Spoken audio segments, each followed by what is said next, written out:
Each new disruptor mandates, if only as a side effect, the death of one incarnation of the company and the birth of a new one. For innovators operating under conditions of big bang disruption, surviving success is nearly as hard as surviving failure. They're the words from our guest and this stellar series that we're conducting with the author of Big Bang Disruption, Paul Nunes. Welcome back. Thanks, Aidan. Great to be back. We have Paul straight back from his holidays as well, straight into the hot seat here as well. So he's nice and fresh. And I thought, Paul, we'd describe some of the laws that you introduced in the book. So, some people know these. We've talked about Moore's Law before. But I thought it was also important to introduce the other law, which is Moore's Law back, which was Eroom's Law, because this is important when it comes to some of the later rules. Today, we're going to talk about the 4 phases of the redistributed landscape of Everett Rogers' old bell curve to Paul's new curve, the shark fin. And then we're going to talk about the 12 rules that fall under those. A lot to get through. But Paul, let's start with Eroom's Law. Yeah, well, Eroom's Law is an interesting thing that we found, and I'm not sure a lot of people actually use the term outside of, pharmaceuticals, where it was first really understood. Which is this idea that while Moore's Law is reducing the cost, increasing the power of everything, turns out that in pharmaceutical, the success of new drugs, the creation and the amount spent has actually been the reverse of Moore's Law. And we've actually seen logarithmically, which means, in a 10x kind of change, the number of drugs discovered and the number of billions of dollars spent to discover them has actually been declining dramatically. So whereas $1 billion might have gotten you, 100 new drugs 20, 30 years ago, today, you spend $20 billion to get maybe one new drug. And so this reverse and everything, it's better to understand, we always talk about how to understand trends and the importance of these mega trends that underlie things. That's been an enormous law in pharmaceuticals, and one that's really scared people because it said, well, do you have to be a huge company with billions of dollars to invest to actually make something happen? And, this idea of the blockbuster drug, it's an enormous risk to put out $5-10 billion in drug development with only a few likely winners. So, Paul, one of the reasons I mentioned that was it's important for those legacy or incumbent industries rather than companies. Those companies, like, say, for example, in the banking, that are heavily regulated, because there's a quote there that I wanted to pull, and this talks later on. So we might talk about USPS, the United States Postal Service, later on, and their tragic demise, if we want to call it that, because you wrote, executives who rely on regulatory costs as barriers to more efficient forms of research and development are lulling themselves into a dangerous slumber. In healthcare, like you just mentioned, finance, energy, and other heavily regulated industries, consumer pressure for big bang disruption is building to dangerous levels. I thought about that image of the Dutch boy with the dam, with his finger in the dam. Exactly. Many industries are relying on regulation, and we see it particularly with banking. You see it in banking, but you see it in pharmaceuticals as well. I think what's interesting, pulling from recent experience, is vaccines for COVID and such, and other vaccines, and that the amount of testing and government regulation and the amount of proof. Now, all of that's very well and good. You want to have safe drugs in that, unless you're in a big hurry because you've got a pandemic, a global pandemic. There's an interesting sort of trade-off between the ability to be creative and innovative quickly and the need for that, and then also the need and the maturing of industries, and like you say, banking, where we also want to have regulation safety. I mean, you look at cryptocurrency is another, is an example of, well, this is what happens when we don't have the kind of regulation and oversight that we traditionally have. But we'll talk about a little more as we go through some of the details of the shark fin. But whether it be Airbnb or Uber, and those are just examples of those kinds of businesses, online home rental, P2P, peer-to-peer home rental, or essentially Lyft services, car services like Lyft and Uber, pressing at the very edge of what's legal. And like you say, sort of the Dutch boy with the finger in the dam, it's like, well, once the technology and the possibilities become so much greater than the reality, that's where you get a big bang. And for incumbents, it's really important to figure out, well, to what extent am I going to try and hold the dam back, keep the dam there, hold the water back, and at what point am I going to release it? And we've got a great example coming up. I'll talk about in terms of Philips and incandescent lighting. But this idea of, do you try and hold the water back? And I think it's interesting because I think we saw even in writing the book that the more water you hold back and the longer you do it, the more pressure builds and the more catastrophic the rush is when dam fails.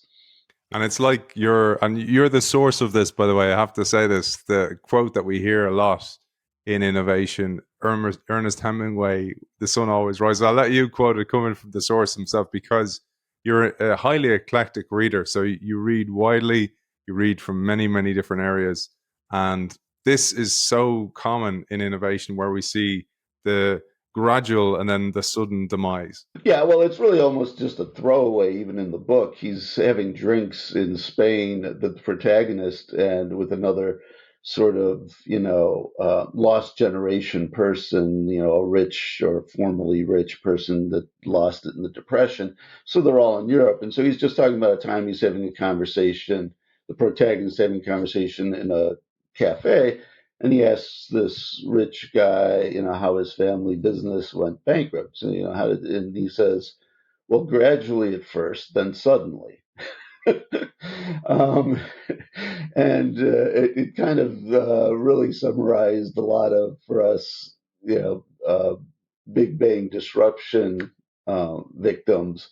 And it's like, well, whether it's Blockbuster as the classic example or Nokia or other ones, right? But it always seems like they're always, and it's important to think about, they're always kind of going bankrupt gradually before suddenly. And one of the things that, yeah, I'll just throw in that Kodak, it was interesting. I was just looking at some of the old pictures of Kodak there in the book, and you see that the number of employees had dropped off pretty enormously, pretty catastrophically, well before the business performance dropped off. And so for anybody who was looking at it, you say, well, all right, the stock price is kind of doing fine.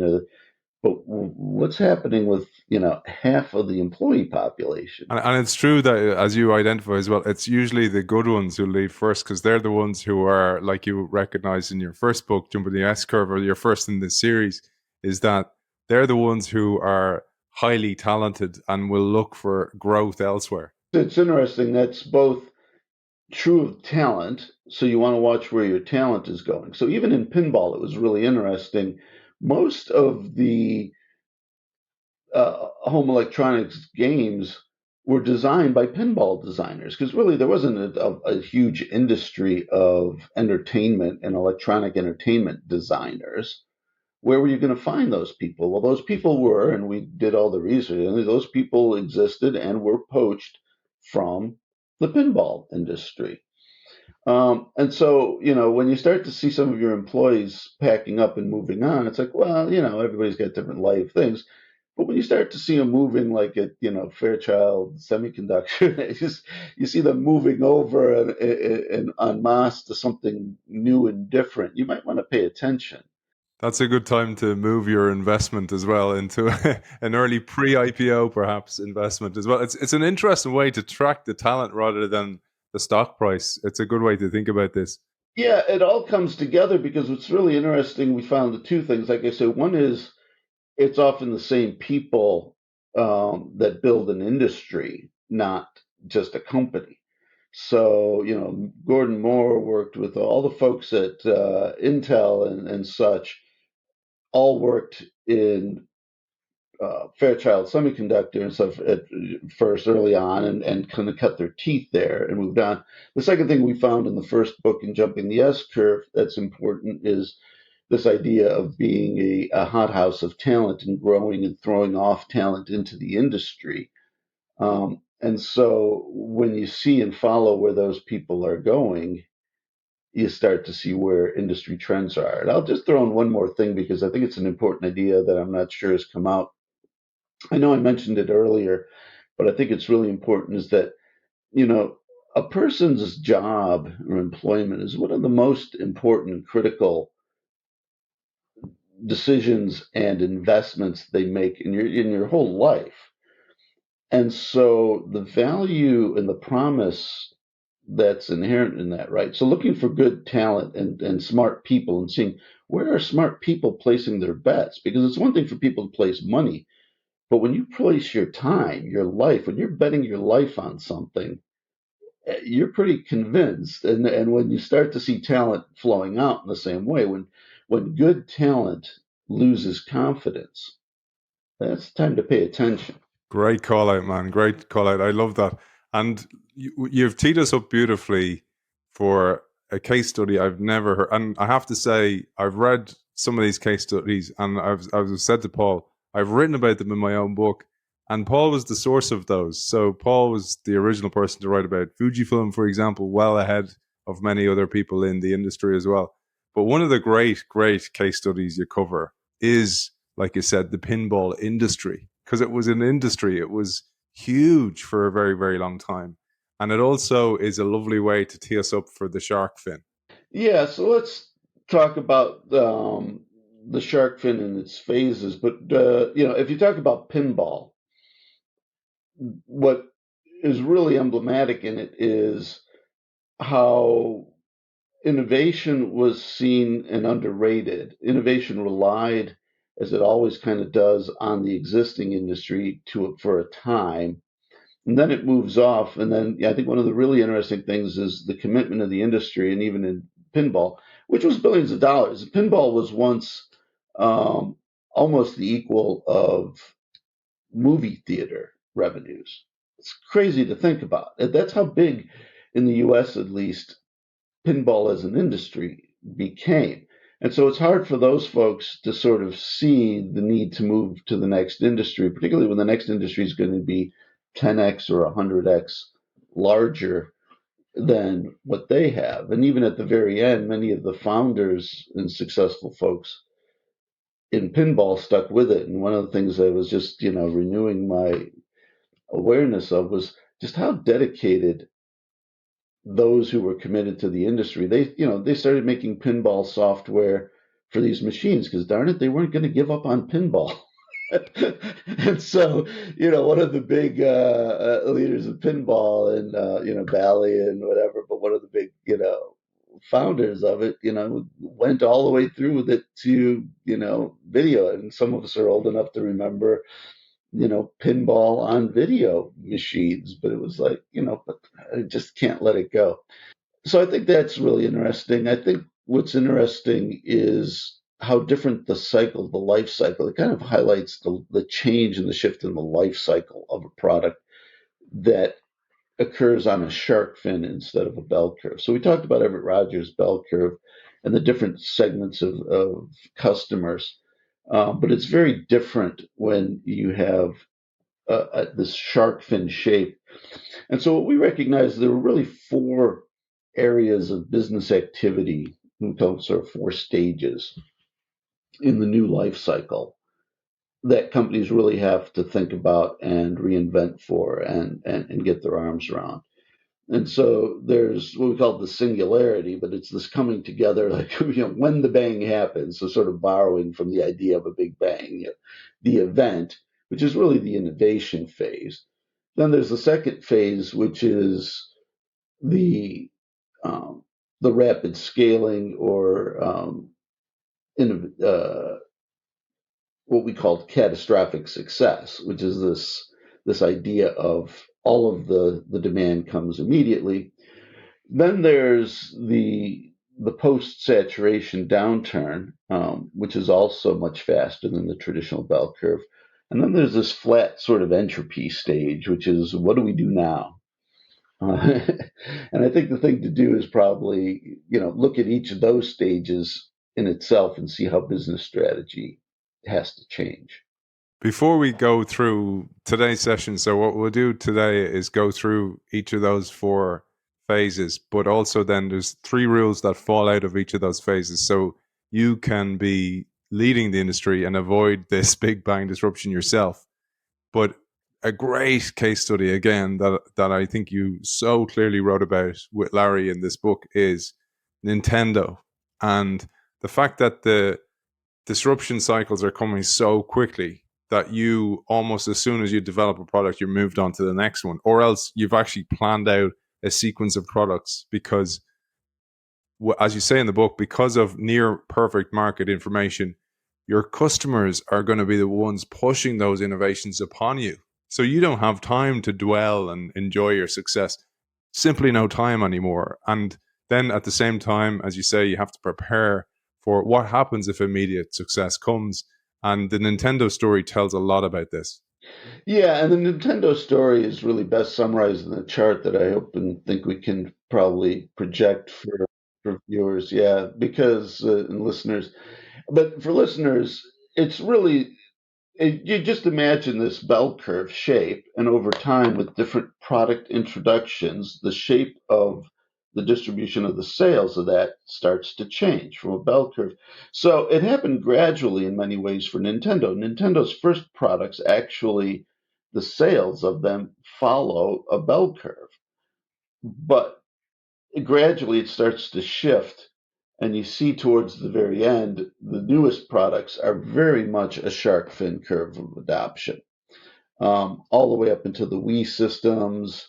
Um, and then you also see like Wii U, which didn't do very well. So you kind of see exactly the bump we talk about in the innovation cycle, which is where if it's not going to sell, if it's not to the customer satisfaction, it's not going to take off. It's not going to have even a bell curve rise. It's going to go up pretty quickly, like Wii U did, and drop fairly quickly as well. So we really see in this one company that's been selling, excellent and successful product, an excellent and successful product over time, exactly how the shape of sales changes, including this little dip that we call the saddle, which is interesting because the bell curve is never entirely a bell curve. What happens at the top of a bell curve is competitors come in and prices start to reduce.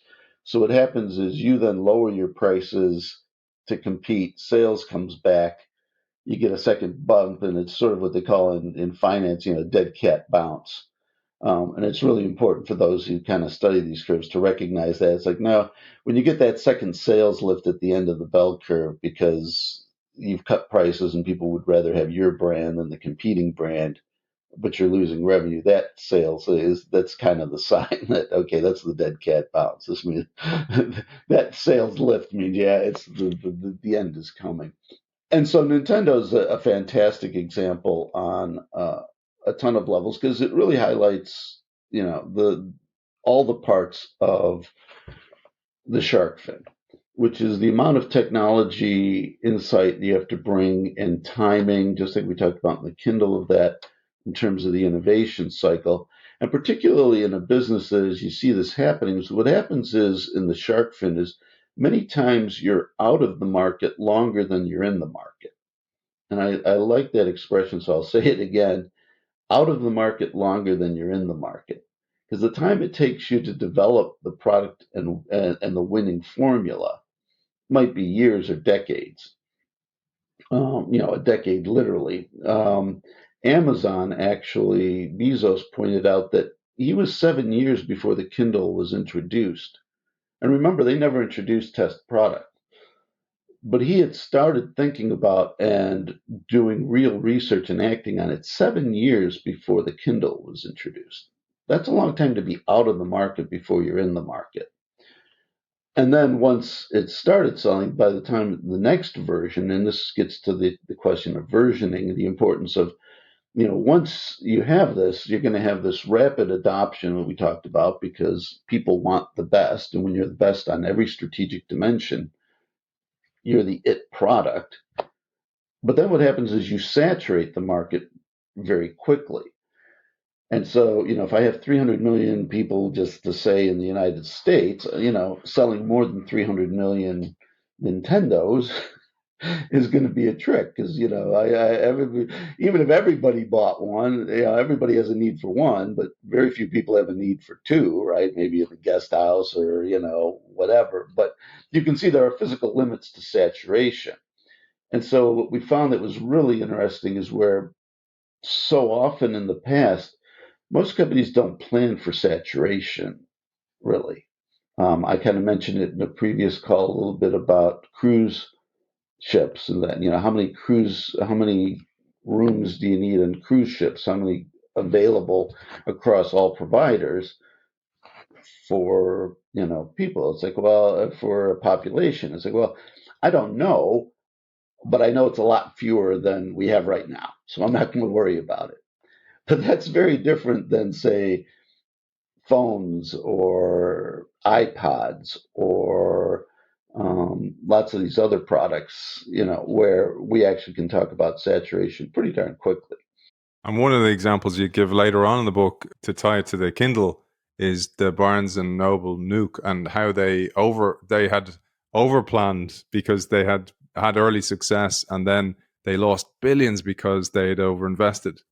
Yeah, I'm glad you bring that up, Aidan, because one of the other things I like to say, I don't think I ever said it specifically in the book, or we ever said it specifically in the book, but I love using it in talks where I present on this, is there's no business so good that it can't be destroyed by messing up inventory.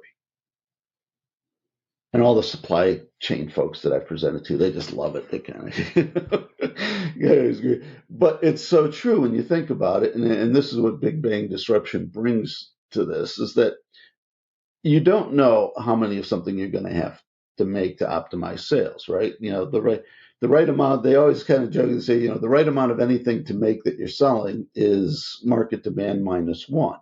When you're going to see, even if you know ahead of time, there's going to be saturation and there's going to be what we term, this potentially catastrophic success.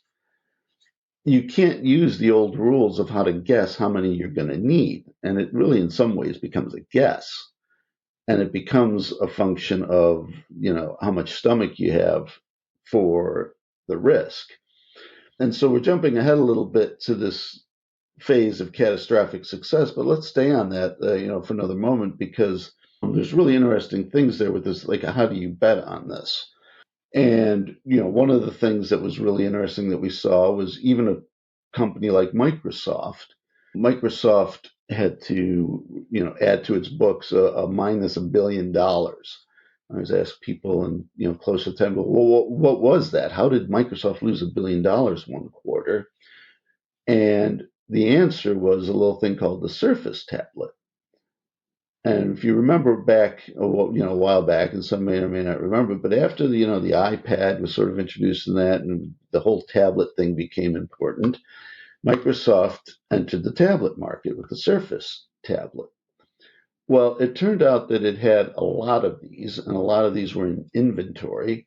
And it turns out that finally the accountants caught up with them and said, you got these marked, you got these booked at $1,000 a piece, but I don't think you're going to get $1,000. You might not even get 500. I think you got to make an adjustment here. And Microsoft, to his credit, said, you're probably right. So boom, they wrote down $1 billion in inventory value on existing Surface tablets that they knew they weren't going to be able to sell. Now, at the time, of course, it was critically important, as it always is, to keep inventory on the shelf. The last thing you want is stockouts, right? Stockouts can be an okay thing for a very short period of time if it makes people feel like, demand is high and, there can be strategic shortages. But if you're really going to optimize the value, that strategic shortage can't last very long. So, you underproduce and you lose the opportunity, you overproduce and you lose, you overproduce and you wind up eating all your profits off of the fact that you've got all this other inventory that's got to be sold. Nothing. Now, I'll give you another good example that's really interesting, because the other problem can be that the competitor, when you've made a choice of what to build, can actually come from another direction. This is where the iPad comes in again. The iPad, there was a drawing company that was built to work off of the Wii, and it was a standalone pad so that you could use Wii to draw stuff. Well, it turned out that they built the whole product, and they built millions of units for sale right at the time the iPad was becoming really popular. And it turned out that nobody really wanted to buy both an iPad and a UDraw. Um, and so, the guys are like, we did everything right, and we had this great product that was going to, again, be a multi-million seller on the back of, the hugely successful Nintendo product, and all the market research is everything fine. But again, going to what happens when you have a powerful platform in the marketplace, the speed at which a competitor can come in and override your product is mind blowing. This point of supply chain, I know you said it and all the supply chain guys love you. It's so, so important. And supply chain to me was something so, so boring before I delved deeply into innovation. And before I read the book, The Magic Conveyor Belt by Professor Yossi Sheffi, who's a future guest. He's our next series, by the way, on the Innovation Show. But also, Yossi and Paul are going to come together and do an intersections show where we both talk about supply chain from an innovation perspective, because there's so much in this. And it got my mind shooting in so many directions just to bring it to life for some of our audience who maybe work in marketing. I worked as head of digital for a media company, Paul, and where I first experienced this idea of devastating success was we were first to do a few innovations. Like, for example, we live streamed the Irish budget on our homepage, and we had like a Twitter poll and places you could ask questions, all this kind of stuff. But we weren't prepared for the amount of traffic that we got, and the website goes down, right? So, and luckily we had Amazon Web Service, so we were able to, and in its early days, we were able to scale to actually evolve to the size of the audience. But we missed so much of our audience. So we learned quickly, but that was where I discovered this. But one of the examples you give from the book that people might not know of because they know of the success story is Dollar Shave Club. Yeah, Dollar Shave Club is another great one that builds off of the potential of recombinant innovation, where we have all these different availabilities of the parts that we talked about, and where, so long as you've got some of this, internet connectivity, you can bring together marketing and outsourced product development and creation and production, and you can basically outsource every piece of the puzzle, and try and manage this demand. The key is the risk in terms of having available product. And see, in the old days, which is important for those who maybe haven't even seen it from their own professional careers, but in the old days when you had a bell curve, you could actually, the way that you tested things, you would market test, you'd put it out there, you'd see how fast it was getting adopted, and then you would call that the beginning of an S curve, and then you would show the shape. It was called a Bass diffusion model. And then you'd have a pretty good sense of where it was going to end up based on how fast it was getting adopted early on. And then you could build more. And the idea was also that, you had months before that demand was going to show up, and you just had to make sure you had enough in the warehouse. And you tried to manage warehouse costs and this and that. But obviously, as the S curves got, shorter and more vertically, became more vertical, the time in warehouse to the time, to market. So having to stockpile for initial demand so that you would have at least some product in the market became much more critical. And so it became an enormous risk. And that's where you see that, large incumbents have a much better ability to handle that risk. So when Microsoft lost $1 billion. It didn't destroy the company. They just lost $1 billion in inventory. Well, there's not a lot of companies that can support a loss of $1 billion in inventory just because they didn't guess demand right. So we see that for smaller companies, there's obviously much more of a bias to under production versus overproduction. But again, it can happen on both sides of the coin, as I pointed out, where something happens and you were sure that you had the sale, you were sure you were going to be the it product, and the market moved on. There's before we move on to so we're we're already starting into it here, and I'm jumped ahead, Paul. You're kind of stimulating my nerve endings here all over the place, neurons going left, right, and center. But there's a really powerful insight in Nintendo's succession of shark fins. We showed that curve a second ago.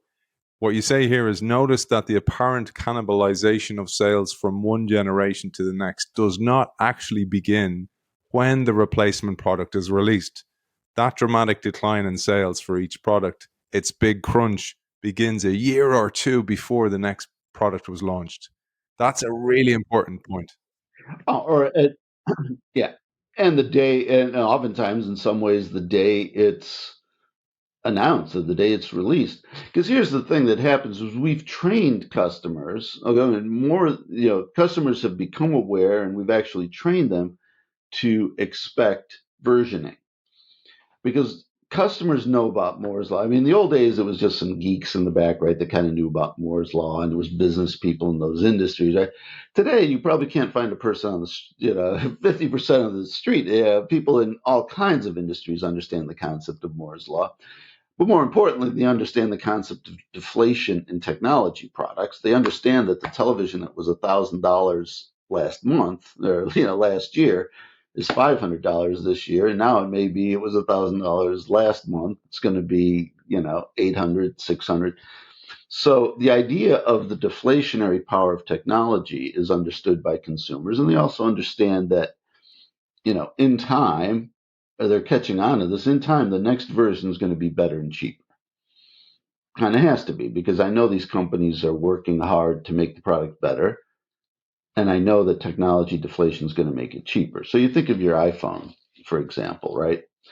And you say, I can't, I can't put the customer on hold, make them wait a year for an iPhone, or for an if there aren't enough of them, without having to either lower the price or up the value, because customers expect that this cadence, the cadence of technology improvement. And you think about it in anything, right? Even cars. It's like, well, one of the things I was realizing is the only way to tell a 10-year-old car from today's car, one of the only ways to tell today's car is how big the screen is. And really, in short, right? You can't see anything on the outside, really, generally, maybe the bit of the LED headlights. But the fastest way to tell how new a car is how big the screen is on the dashboard. But customers come to expect that, and they realize, like, well, next year the dashboard might be twice as big, the screen. So maybe I'll just wait for that. And so you get into this setup where you have to introduce a set of value at a price point, and then with the expectation that 12 months later or 24 months later or whatever it is, you're going to come out with the next version. It's going to be better and cheaper, and that's why we version through iPhones. But that's where the real challenge in innovation can become, is that not only do you have to win on the first product and the market saturation, but you've got to create enough innovation to overwhelm the lower cost, because otherwise you wind up in Clay Christensen's problem, in the innovator's dilemma. Because now what happens is I don't have enough innovation to keep people buying my thing or more or better. So yeah, now you are going to have a problem with the cheaper and not as good, or cheaper and as good. And if you think about all the different phone makers, and so there were a bunch of Chinese ones that we talked to, and that great ones that use the power of open sourcing, across the internet to create and sell cell phones, some with nice wooden cases and all these sort of things. But this ability, like where the next round of innovation is going to come, and how you're going to beat that versioning problem. And it's especially true, and this is interesting, in expensive products, right? Because the point is, I don't really want to buy $1,000 computer every year, or $1,000, $1,200 phone every year, unless I have a lot of new value to show for it.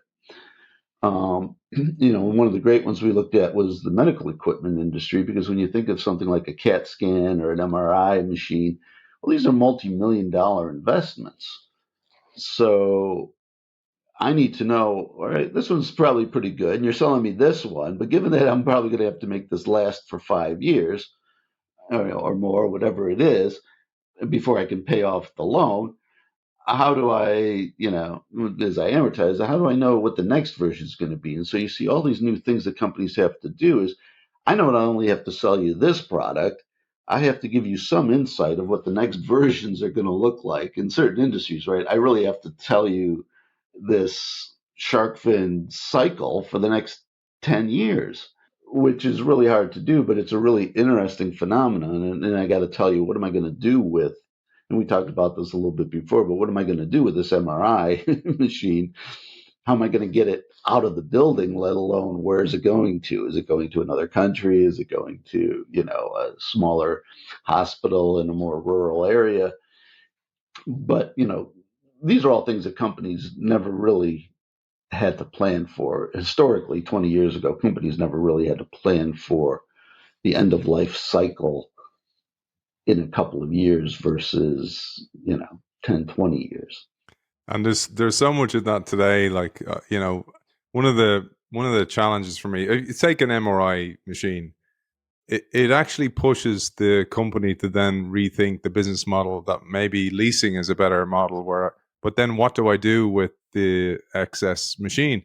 And even on a personal level, like I don't mind updating technology, but what I do mind is having this graveyard of old, like I'm pointing over there to the box that they're in, old iPads, old Macs, old phones that just have no use anymore, and they're just sitting there. And also, it's very hard to recycle them. Nobody wants them anymore because they're useless. Like I say this, my wife has one of those iRobots, Paul. She loves the thing, loves it much more than me. Runs the house. It's always cleaning, right? And she wanted to get a new one recently. No, she didn't. She actually goes, "It's fine," and I'm going, "Get a new one." The new version is like 4 life cycles more improved. And see, she doesn't understand Moore's law, and I was like, it will be vastly superior, doublings every time on each new generation. It's worth the investment. Well, this is the challenge, right? Is how on earth does, and I'm intrigued by your logic on this, Aidan, I have to admit, because how does a room sweeper become 4 times better? Well, If it's actually, what sweeping happens in the and room stuff. sweeper? I mean, I understand the technology, like it gets the corners better with a better corner sweeper. It gets, but like I don't know how many crumbs you've got in your you've got Yeah. the thing, Well, it'll actually discern what's trash, so it'll actually pick me out and hoover but me up and go actually dump me around into it the thing. exactly. She'll program that. No, but that's like it getting better, and this, but that's the trade-off that people make, and everything from sensitivities about throwing stuff in landfill to where's the back end of it. Um, you know, where's the resale value if there is any, and so that's actually something that I had mentioned it to you at one time, that it was actually one of the first things that I had studied and recognized about innovation was the nature of resale markets and how important they were going to become, and that's back 1990s. In mid 1990s, we realized that we're really going to have a problem where if we have all this innovation thanks to Moore's law and everything else, we're going to have an awful lot of stuff that we've sold into people's homes that they don't need. They don't obviously need better for, and aren't going to have anything way to handle or do with it and get rid of. So this is a tremendous, tremendously important part of the saturation problem, which is that the market, you may find the market is far more saturated than you think, and it does. GoPro is a great example, I think, of that, which is, how good a new GoPro do you need? And this question of, and the challenge of, if your GoPro, which are the cameras, most people are familiar with it. But the thing is that, well, once I have one, and then once I go to one that's 1080, instead of 720, so the resolution gets better. You get a bunch of, sort of obvious directions where the technology is going to get better. But at the end of the day, it's still kind of a camera you attach to yourself, a small. And if I've got one and I've spent a few $100 on it or more, am I in for the next $500 because it's that much better? And I'll let the other one sit around on the shelf, like you say. A recent example, I'm going to call them out. The company, I don't know how you pronounce it, it's Miele or Miele, who create appliances like washing machines, right? So expensive, high end washing machines, like for doing your clothes. So we had one of these. We have 2 young kids, so we go through a lot of washing, right? And the machine breaks down after 2 years, right? And I'm like, why? This becomes a question then. Why invest like a grand in the machine, 1K, when I can actually buy a cheaper machine like a Hoover for €400 and actually replace it more often? And the dilemma doesn't become actually it's a newer machine and it will perhaps it has planned obsolescence, but actually it's an environmental and a sustainability question, because most of us, if we're very honest with ourselves, lean towards the toilet bowl problem, which is like, I'll flush it away and I don't see where it goes once I drop it to a landfill. But that is a problem, and that's my tug of war that happens inside me in those moments. And I think it goes all over the place. And I think one of the places you see it that I find somewhat amusing, having studied the company for so long and seeing it as the pillar of success, is IKEA, right? Think of how many years we lionized a company that created disposable furniture. The stuff that you're supposed to throw out. Say, and then all of a sudden sustainability hits, and it's like, well, wait a minute. Maybe I should have grandma's sofa for 30 years because maybe it's not as good looking, but it's there, it's made, it's green. So I think this is an enormous question and challenge that companies have to face. And I think it also has to do when they're thinking in design of, you get 2 challenges. One is the differing paces of technology improvement. So the challenge you have with cars, and the same thing with some of these others, is that you're not able to switch out the components that are improving technologically at the same pace, at a much faster pace than the rest of the thing. So going back to the television we talked about, televisions used to be sold as furniture, in wooden boxes, that because you were going to keep that television, the Zenith television had nice wooden cabinetry. It was not the disposable thing that televisions are today. But you see that in all kinds of things, like you say, in cars and even in high-tech white goods, where the electronics. So why can't I swap out the electronics, or more importantly, swap out the belts and the whatever? So I think we're going to see an evolution to that, but it is